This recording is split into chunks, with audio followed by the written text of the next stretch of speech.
সৰ্বপ্ৰথমে আমি অসম সাহিত্য ছাত্ৰ সন্থা হীৰাব জাগৰণ উপশাখা সমিতিৰ হৈ আমাৰ স্থানীয় সাংবাদিকসকলক আমি ধন্যবাদ জ্ঞাপন কৰিছো। আৰু এইখিনিতে আমাৰ দৃষ্টিগোচৰ হৈছে যোৱা 28 নৱেম্বৰ বাতৰি কাকতত হীৰাব জাগৰণ উপশাখা সমিতিৰ আৰ্টছাৰ উপদেষ্টা মই নিজে মুক্তিনাথ হাজাম আৰু উপসভাপতি সুজয় কপিল দেৱক বহিষ্কাৰৰ কথা বাতৰি কাকতৰ যোগেদি আমি গম পাওঁ। কিন্তু ইয়াত আমিও দুখ অনুভৱ কৰিছোঁ, কিয়নো এই সিদ্ধান্ত আছিলে, কোনো বহিষ্কাৰৰ কথা ইয়াত উল্লেখ নাই। আমাৰ এইটো হ'ল মাৰ্ঘেৰিটা শাখা সমিতিৰ অসম সাহিত্য ছাত্ৰ সন্থাৰ এক কাৰ্যনিৰ্বাহক সভাত এই প্ৰস্তাৱ আকাৰে বা সিদ্ধান্ত গ্ৰহণ কৰিছিলে। আমাৰ এই মজিয়াৰ আমি বিভিন্ন ধৰণৰ আমাৰ কাৰ্যখিনি কৰি যাওঁতে কিছু মনোমালিন্য হ'ব পাৰে। তাৰ বাবে যদি আমাক কিছু কামৰ কাৰণে যদি নিলম্বন কৰা হৈছে বা বহিষ্কাৰ কৰিছে, ই এক গোপন তথ্য আছিলে আমাৰ মাৰ্ঘেৰিটা শাখা সমিতিৰ। কিন্তু এই গোপন তথ্য কিদৰে যোৱা 28 নৱেম্বৰ বাতৰি কাকতত প্ৰকাশ পালে, ই এক ৰহস্যজনক বিষয়। আৰু আমি এইটো কথা এটা স্পষ্ট কৰি দিব বিচাৰিছোঁ, যদি আমি কিবা ভুল কৰিছিলোঁ তাৰ তন্নকৈ তাৰ পৰা প্ৰতিনিধি পঠাই তদন্তকাৰী দল পঠিয়াই তাক পৰীক্ষা কৰিব লাগিছিল, চাব লাগিছিল কি হ'ল।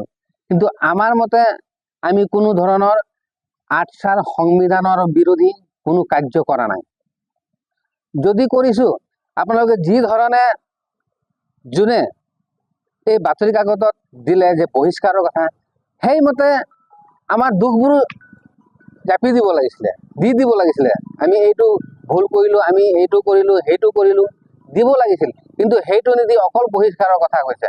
এতিয়া এইটো আমাৰ গোপনীয় কথা আছিলে, আমাৰ ভিতৰুৱা কথা আছিলে আৰ্টছাৰ মাৰ্ঘেৰিটা শাখা সমিতিৰ। কিন্তু এইটো বাহিৰত কেনেকুৱা বিয়পিলে?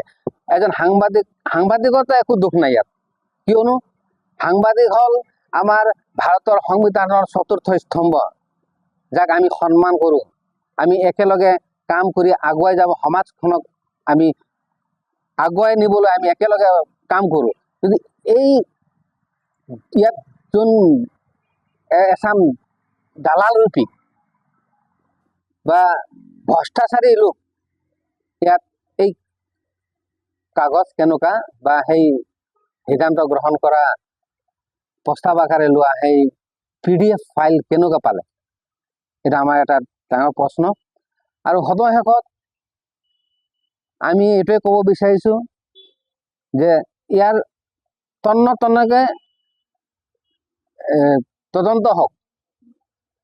সেই তদন্তত পৰাপক্ষত আমিও সহযোগ কৰিম আৰু সহযোগ দিবলৈ মান্তি আছোঁ।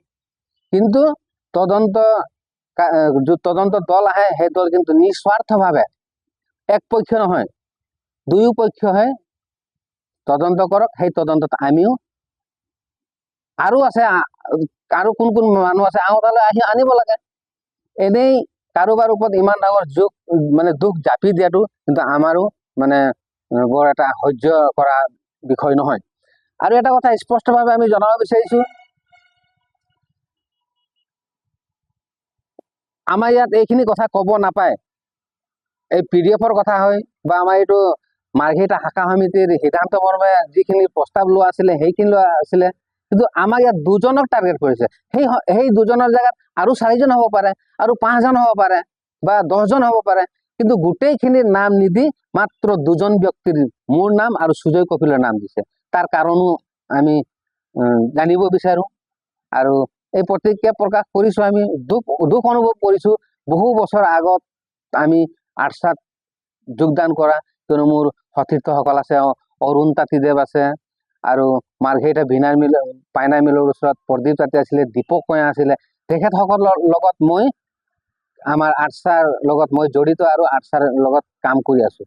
কিন্তু আজি অতি পৰিতাপৰ বিষয় যে কোনোবা এটা চক্ৰ আমাৰ সাংগঠনিক বন্ধু হ'ব তেখেত মানে আৰ্টছাৰ সংবিধানৰ বিৰোধী কাৰ্য কৰি আছে।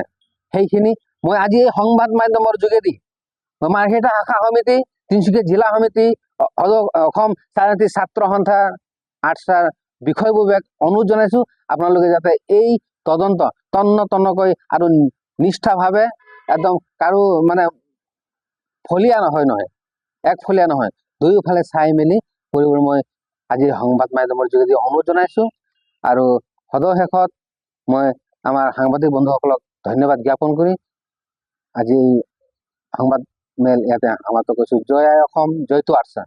আৰু এটা কথা, আমাক যেতিয়া বহিষ্কাৰ কৰিছে বা নিলম্বন কৰিছে, বাতৰি কাকতৰ মতে বহিষ্কাৰ লিখা আছে, আৰু আমি এইখিনিত এটা কথা দুখ পাইছো মনত, যে মাৰ্ঘেৰিটা শাখা সমিতিয়ে যদি আমাক দুয়োজনকে যদি নিলম্বিত কৰিছে বা নিলম্বন কৰিছে বা বহিষ্কাৰ কৰিছে, তেন্তে কাৰণ দৰ্শোৱা জাননী আমাক প্ৰেৰণ কৰিব লাগিছিল শাখা সমিতিৰ সন্মানীয় সভাপতি আৰু সম্পাদকে। কিন্তু তেখেতসকলে এই কাৰ্য নকৰি এতিয়া ক'ব নোৱাৰো কোনে দিলে, কিন্তু পেপাৰত পোৱাত আমিও দুখ পাইছো। আমাক কাৰণ দৰ্শোৱা জাননী প্ৰেৰণ কৰিব লাগিছিল, তেতিয়া আমিও গ'লো হয়, আমিও ক'লো হয়, আমিও তদন্ত কৰিলো হয়। গতিকে এইখিনিয়ে আপোনালোকক জনালো। ধন্যবাদ।